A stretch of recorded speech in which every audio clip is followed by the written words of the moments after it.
Greetings and welcome to Train Signal. You're watching Mail Flow Configuration.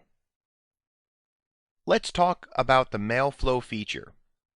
Ensuring mail can flow properly within your organization may include a variety of items, including accepted domain configuration, email address policies, send connectors, and receive connectors. Now you might be thinking, well, what do you mean mail flow? When someone in my organization sends an email, I want it to either go to someone else in the organization or head out to the internet and find the other person that they're emailing. And when a person sends mail to my organization, I want it to come into my organization and get to the mailbox for that individual. And perhaps in your mind and for your situation, that's mail flow. And you're right. However, there are times, unique circumstances, where mail flow may actually be something other than that. It might involve, let's say, having a partner organization where mail flows back and forth between your organization and the partnered organization. It might involve having a mail server that accepts email for more than just your domain, but perhaps other accepted domains. We have much to discuss, so let's get started. Starting with accepted domains. Accepted domains is an SMTP namespace that the Exchange organization can send or receive email for. There are three different types, and these include an authoritative accepted domain. That's where email is delivered to a recipient in this Exchange organization. There's internal relay. That's where email is delivered to recipients in this organization or relayed to an email server outside the organization. And then there's external relay, where email is relayed to an email server outside the Exchange organization. Now, with an authoritative domain, mail is handled for the recipients within that domain. So, an authoritative accepted domain is one in which email comes in and it goes to a mailbox and is handled by that organization. So, in our case with SpyTech Prime, we pretty much have an authoritative accepted domain. If someone sends an email to us, it goes into a mailbox within our organization. Now at the same time, you can have more than one SMTP namespace, and mailboxes can be hosted on an Exchange server with different SMTP addresses. So you can have multiple authoritative domains within your organization. And that just goes to show you the versatility of an Exchange server in that you might have an Exchange server that has multiple authoritative accepted domains, and individuals within that organization might have different SMTP namespaces depending on which side of the organization they work for, or it might be multiple organizations all under one Exchange server. So Exchange is quite flexible in that regard. As we mentioned already, relay domains come in two flavors, internal and external. When a person sends an email that is by namespace supposed to come to your Exchange server, which means based upon the namespace, the DNS servers out on the internet say, yep, here's the direction where that email should go, and it points it to your Exchange server.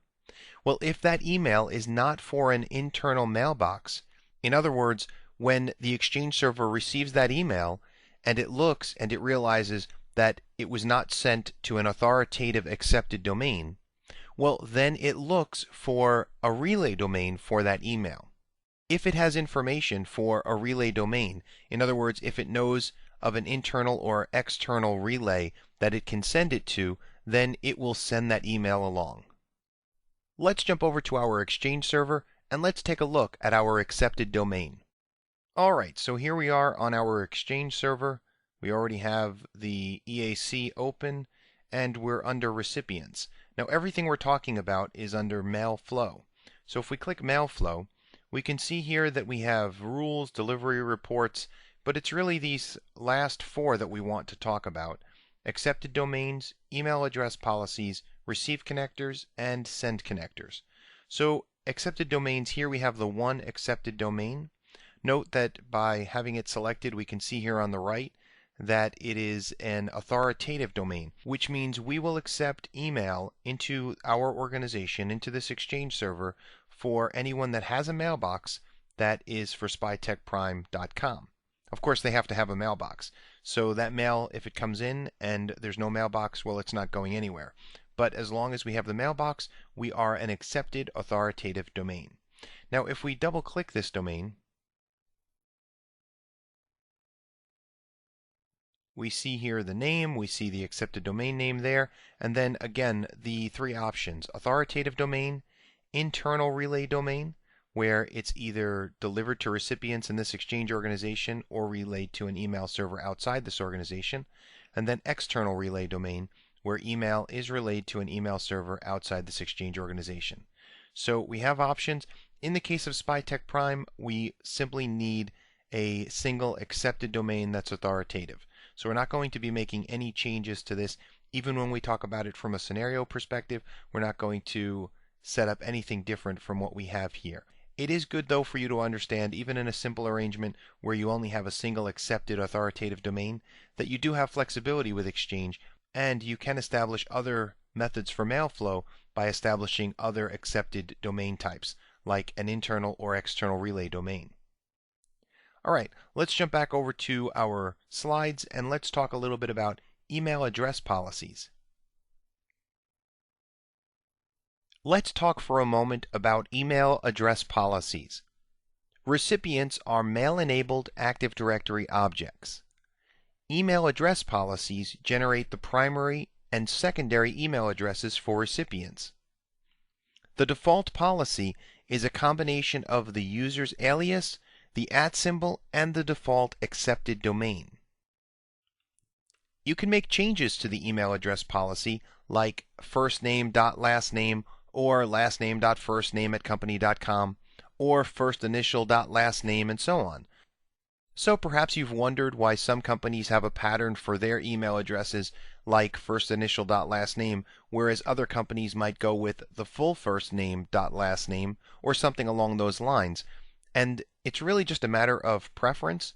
There is no right or wrong way to do it. It's just that a decision is made in terms of what is more professional and what is best for your particular company. So this is something that's handled within the email address policy. Let's jump over to our server and let's take a look at the email address policy that is in place by default on our Exchange server. So as far as the email address policy for our organization, we can click Email Address Policies. We see here the default policy, the email address format, the primary SMTP address namespace here, and then it includes all recipient types. And there's really not much to discuss here in this respect. We can open this up and take a look at the policy. It's the default policy. It runs at the lowest. In other words, if there are other policies, this will not take precedence. This will be the lowest in terms of sequence with other policies. We can see email address format. You can see it's a simple SMTP type. The address format uses at spytechprime.com. Okay, but if we edit this, we get a little bit more information here. Here's where we can see that we have it as, in this case, the alias, the user alias at spytechprime.com. And we can change this. Here's where we can change it to John Smith, J. Smith, John S. Smith, John. So we can make it any number of different options. In this case, we prefer it with just the alias, so we're going to leave it as that. If we needed to, we could create an additional policy, a better policy that we would have a different address format. So if we cancel out of here, and let's say we did want to make a change, we click the plus sign for a new email address policy, we give it a name, we provide an email address format, and that's where we would select the type of format that we want for the email address. In our case, we're just fine with it at SpyTech Prime as is. We appreciate the alias being used with at SpyTech Prime, so we're going to leave this policy as it is. And now let's jump back over to our slides and let's talk about send connectors and receive connectors. So another aspect of mail flow, and actually a very important aspect, is the send connector. Now send connectors deliver outgoing mail to the next hop. Now that hop could be the internet. That hop could be a smart host, which is a relay server. That hop could be an edge transport server or some other form of anti-spam or antivirus server. That hop could be a partner that you send email directly to, as opposed to having a send connector that sends it to the internet and it lands into the email address boxes of your partner organization. Now you might say, well, why would I have a send connector for a partner organization if I could just send all outgoing email to the internet and have it be delivered that way? Well, one of the reasons is because you can establish different security mechanisms on send connectors. So you can have one between a partner that would be stronger perhaps, and it would be stronger because you might also allow for different content to go through. You might allow for larger sizes in terms of the mail size restrictions for sending email. And so you can have different send connectors for different organizations that you're partnered up with. However, in our case, we're looking at a very simple situation where we just need to establish a way for email to go out to other organizations, go out to the internet. So how do we do that? Well, when we take a look at the send connectors in our MailFlow settings, you're going to see that there are no send connectors by default. So we're going to have to create a send connector. And you'll see that there are a couple of different types that we can create. We can create a send connector that does use a smart host, or we can use one that uses DNS settings and sends it right out to the internet. When email needs to go out to the internet, outgoing email, it will use DNS servers, it will check for MX records, and it will send mail directly to those other email servers. However, it's interesting to note that without send connectors, we're still able to send email to individuals within the organization. How is that possible? Well, mailbox servers by default have implicit invisible send connectors, and these allow the mailbox servers to communicate with others within the organization based upon the Active Directory site topology. So again, if we want mail to flow outside of our organization, we have to configure a send connector. Now let's take a moment and just discuss the difference between the DNS send connector that uses MX records and a smart host send connector. So when you configure a send connector to use DNS settings, which is the standard method for sending email, Exchange will look for the MX record of that domain where that mail is going to, and it attempts to contact directly, to send that email directly to the Exchange server on the other side or the messaging server on the other side. With a smart host send connector, Exchange sends outgoing email to another email server, and that server will deliver it to other servers on your behalf. So one way or another, your email will get to its destination server, but you may decide to go with a smart host at times as opposed to using the DNS MX records. Now why would you do that? Well, if your Exchange server is on a network that's behind an ISP that's giving you a dynamic IP address, like with a home lab environment, oftentimes the DNS connector won't work. So your people will send emails and they'll get bounced back because of some sort of anti-spam protection on the part of the receiver. So these anti-spam solutions, they're just trying to prevent any spam monger from setting up a mail server and just shooting emails out there. So most spam protective solutions will reject your messages, and we'll take a look at this in a moment. So you might decide to go with a smart host. However, with the smart host, you may have to pay for the usage. So if you're testing things at home and you don't have a static IP and your messages are getting rejected, but you still want to test, find a free smart host for testing, like Django. Or even if you have a small business and want to maintain your own Exchange in-house, you can go with a cheap smart host solution. It just takes a little bit of research on different smart host solutions. Now, of course, I'm talking to you as an Exchange administrator. If you really wanted to avoid all of this as a small business, you would go with Office 365 and let someone else worry about the headache. But being that our goal here is to set up Exchange servers, then if you run into this problem where people are getting their emails rejected back, it's probably because you have a dynamic IP address. So you can contact your ISP, you can ask them to ensure that you get a static IP address, and so that you won't be put on the block lists or your IP addressing won't be blocked by the various spam servers, and then see if you're still having the problem. At times it's a different type of problem and a different reason why you're being blocked. You might be on a block list of some sort, and so you have to just kind of work through the problems there to ensure that your mail can get sent through. Let's just jump over to our server for a moment and let's configure a send connector for our organization that uses DNS.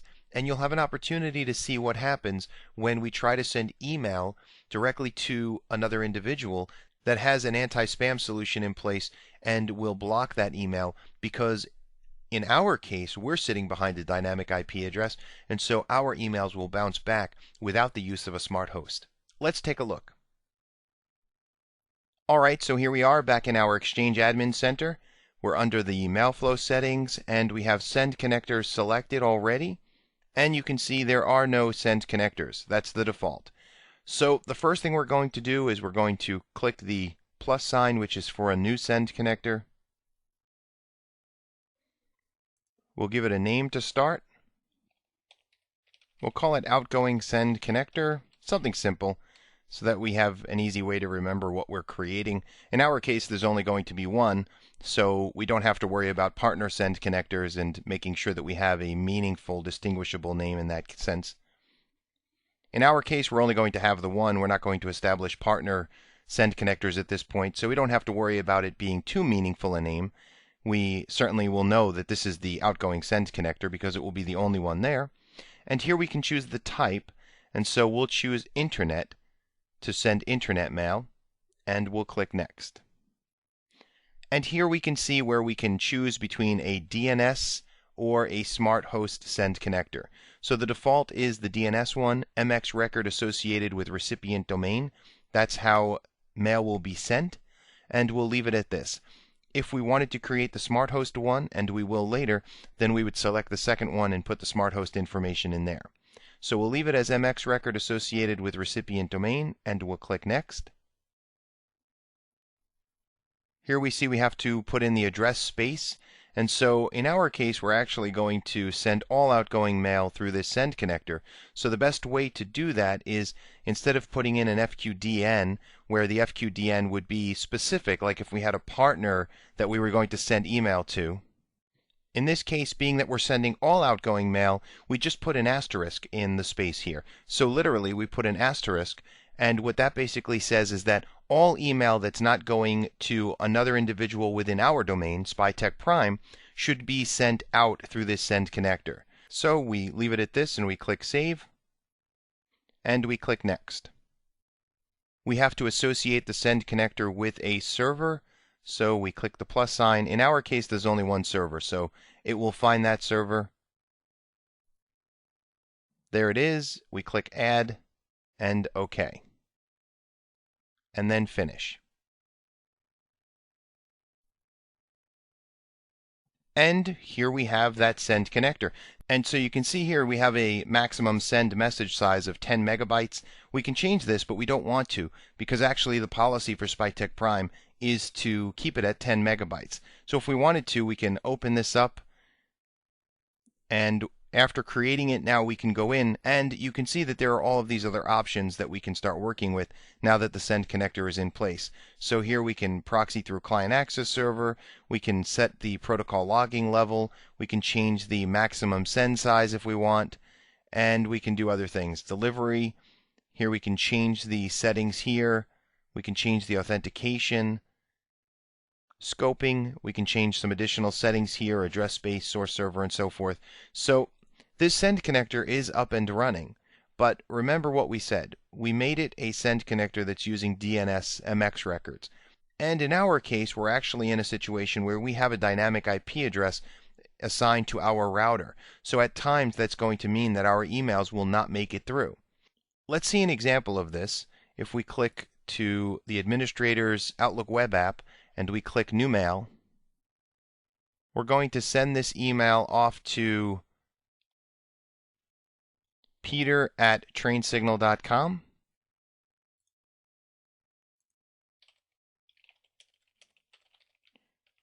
A simple test email. We click Send. Let's give it a moment. So you can see that the mail is rejected because your IP is in the PBL. That's the policy block list. So the mail services that TrainSignal is using as one of perhaps several different anti-spam solutions, They're using an IP block list provider that's provided by spamhaus.org. And so this is a pretty common block list provider. So because our IP is not a static IP, it's one that is considered kind of fishy there, well, it's blocking this email. So in our case, if we want this email to go through, what would we do? Well, the first thing we would do is probably look at a smart host in order to make sure our email would go through and not be rejected because of the IP address being dynamic. All right, let's jump back over to our slides, and we've talked about send connectors. Let's talk for a moment now about receive connectors. Receive connectors handle all inbound mail. So when we first install Exchange, you'll note that while there are no send connectors, there are several receive connectors. And depending on how you installed Exchange, if you installed the client access server and then the mailbox server, there will be some receive connectors on the client access side and other receive connectors on the mailbox side. So in our case, we installed the Exchange server with both roles together, so we'll see all of the automatically created receive connectors when we go take a look in the Exchange Admin Center. At the same time, however, we might manually create these if, as we said before with send connectors, we need to establish a greater level of control or added security over which servers receive email from a particular IP address or address range. So we can create these receive connectors if we're partnered up with another organization, another company, or another side to the company that we're a part of, perhaps one that has a separate Exchange organization. And so instead of sending email through the internet to get to those individuals and receiving it back through the internet, we can create receive connectors so that the connection is direct between the two organizations. And then, of course, that comes with all of the benefits of being able to establish different unique settings with regard to how that connector will perform, how much the maximum receive size for messages coming in, the type of security. For example, we haven't discussed security just yet, but we can have mutual TLS, which means that we say that, hey, this link, this connection between the two, the send and receive side, is more secure and requires a greater level of authentication between these two servers. So through the creation of send and receive connectors, we can really establish some solid but flexible options for our organization. All right, so if we look at receive connectors here, we can see that there are a variety of different receive connectors that have already been created for us, and each one of these has a different port that it uses. So actually, if we select the different receive connectors, we'll see some information here on the right-hand side, but you have to literally double-click each one in order to see the port number that it actually represents. So here we look, and we click Scoping, and under Scoping you can see the ports that are supported by this receive connector. So depending on the way that we're trying to access the server and the receive connector that's necessary depending on the port, that is where these will all come into play. So actually the one that we're looking for is the default front end. If we open this one up and we go to Scoping, so that's port 25 SMTP. And if we just look at the security here, we can see a couple of things. For example, we can see permission groups, and we can see that anonymous users is there. So we need to make sure that persons can send email through this receive connector and that the email can be sent by anonymous users. Now you can establish other receive connectors that do not allow anonymous users, that may only be able to come from Exchange servers. Maybe you can even turn off the legacy Exchange servers, so you can make other adjustments to these receive connectors to make them stronger and more secure. The same is true here. We can see transport layer security, domain security, mutual TLS, basic authentication, integrated Windows authentication. So these are different options that can be utilized for security mechanisms, and you could turn some of this off if you wanted to make it so that only one method could be used as opposed to all of these different ones. So that's the receive connector there. Now, the receive connector is only one aspect of getting email to come into the organization. The other aspect of things relates to your DNS settings. So let's talk for a moment about DNS settings, and then we'll actually make it as part of our scenario. We'll make sure our DNS settings are configured properly on the external DNS services to make sure that email that's sent to us can come back in through our organization through the receive connector that we have here. The fact of the matter is, we can send email back and forth to each other in our organization all day long using our internal DNS. And we can send email to the internet using an asterisk send connector that pretty much uses DNS in order to find the domains and exchange servers that are out there on the internet for the people that we're sending email to. But how does email get back to us? Now you might say, well, we have receive connectors. We just talked about this. And yes, that's true. We do have to have a receive connector in order to accept that incoming email. However, none of that email will get to us without DNS records established on the internet so that others can now find our organization, our exchange servers, and be able to send mail back to us. And so these are called MX records. So MX records must be created for any domain that you wish to receive email on. And again, your transport servers should be prepared to accept email on that domain. So we need to have those receive connectors, which in our case they're created initially by default, but there may be some configuration settings that we need to establish. If we had multiple companies that accepted mail on our exchange server, we would need to have records for each one of those companies. They can point in the same direction, but ultimately each domain would have to have an MX record set up on an external DNS server so that when persons are trying to send email back our way, those emails can actually make it to our exchange environment. So the MX record, again, is created on your external DNS servers. Alright, so taking a look at our scenario for a moment, we're going to go back to our exchange server and we're going to reconfigure our outgoing send connector to use a smart host. And that's because currently the send connector that we created a moment ago, it uses DNS with MX records and we're getting email bounced back our way. So we're going to just jump back over and go with a smart host. Now, that's not the only reason you would use a smart host. We recall that smart hosts are also good for ensuring that our email doesn't get blocked for any number of reasons. So in our case, it's because we have a dynamic IP address, but other reasons why email might bounce back is if you have a situation where you're on a block list or your domain is on a block list for whatever reason. So going through a smart host can be helpful to avoid those types of problems. In addition, we're going to configure an MX record on the external DNS server. In our case, it's GoDaddy, so we actually already have the settings configured. We're just going to review them and confirm the configuration of the MX record. And then we're going to make sure email can be sent and be received by spytechprime.com.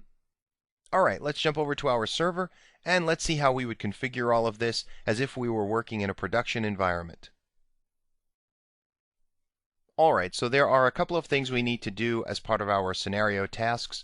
The first one is the send connector, but we'll save that for a moment. Let's just take a look here at our DNS settings, because we need to make sure that email can come back our way. Sending email is one part of the game, the other part is making sure it can come back.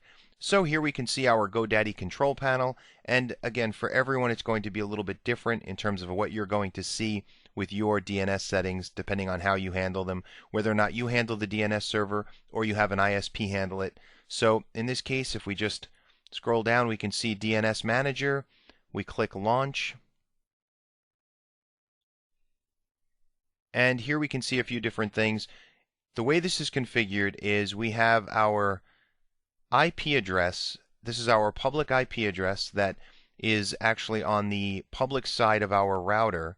This is the IP address that we configured because it's a public-facing IP address. Now, in order for this to work, mail coming to that IP, here we configure it here, but mail coming to that side of the router, how does it get through the router? Well, you need to configure the port forwarding on the router in order to allow mail to come through the router and make it to your Exchange server. So that's something that you need to configure on the router itself. But as far as the DNS side, you need to make sure that you have an A record for mail, and even though that's not the name of the server itself, that's okay. We just need to make sure that there's an IP address that's configured for mail or something that is different from the @ record itself. So we put that in there. If we scroll down, you can see we have MX records. Here we see the MX record, and it points to, in our case, mail.spytechprime.com. So we put the domain name in there. And so at this point, we have the DNS settings configured very simply because we only have a single Exchange environment, a single direction for our email. If we needed to put in additional records, we could put in different priority settings, and so that would work just fine too. But for a very simple environment like this, the biggest part to this is making sure that first of all we have the proper IP address here, and we do. The second part is to make sure that the router has the configuration set to allow for the forwarding. So if we go over to our router,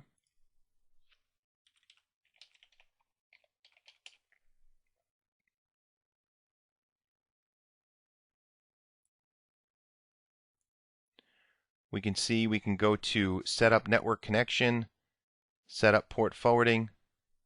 Here we can see we have the IP address and the port 25 to allow incoming email, and so it will allow emails coming from outside to be sent right through. Make sure you have this enabled because you can create all of the port forwarding you want, but if this is still disabled, whatever your router says, however it's configured, this is an iBoss Pro for business, but if you don't have it enabled, it's not going to forward anything. So once this is configured, you have your DNS settings configured, so when someone tries to send you an email, they know how to send it to your Exchange server. It comes to one side of the router. The router now knows to forward it because it knows the Exchange server's IP address. So when anything comes into it that is SMTP, Simple Mail Transfer Protocol oriented, it says, okay, I know what to do with this. It's going to forward it, and it will forward it to the Exchange server. And because the Exchange server has the receive connectors established here for port 25, we know that it is ready to accept email. We know too that that email can be sent from anonymous individuals online because under the security settings, anonymous users have been selected.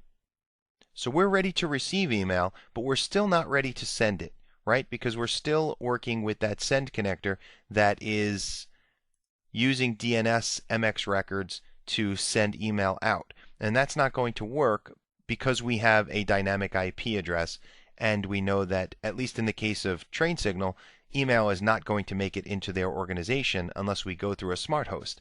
So if we click Outgoing Send Connector, double click it so we can edit that, and let's go to Delivery. Let's change this to Route Mail through Smart Hosts. Click Smart Host. Now, in my case, I'm using Django as my smart host. They give you some free smart host support, and so I'm going to use the information they gave me. And that's the cool thing about a smart host. Once you sign in with a smart host, once you choose the smart host you're going to use, they give you the information that you need. And so in this case, I'm going to use relay.django.smtp.net as my smart host. Obviously, for everyone, it's going to be different.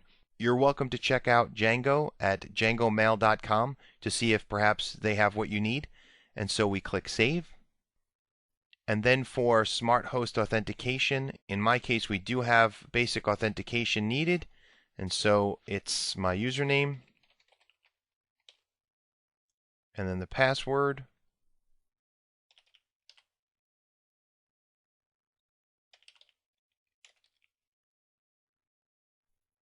and we click Save.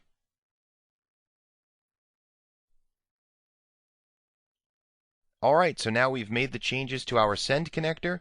We also confirmed the configuration on our external DNS. Mail should be able to flow back our way. And we made sure that the receive connectors are all set.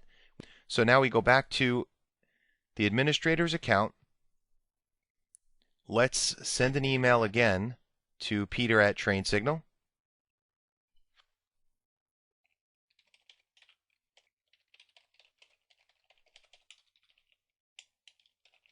We click Send.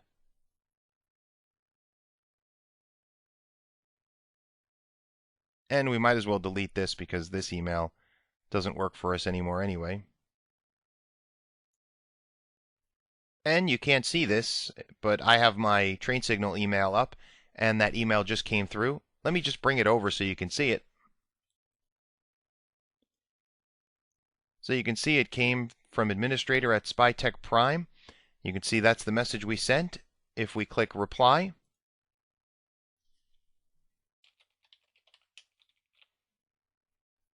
click Send.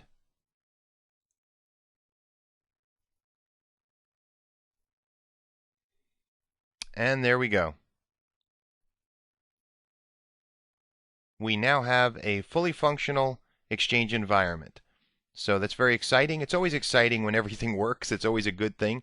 It doesn't work as easily as you just saw here. Obviously, this is a video, so we can make it work perfectly in a video. But keep in mind that a lot of the points that were given throughout this lesson, they're important points to help you to avoid frustration.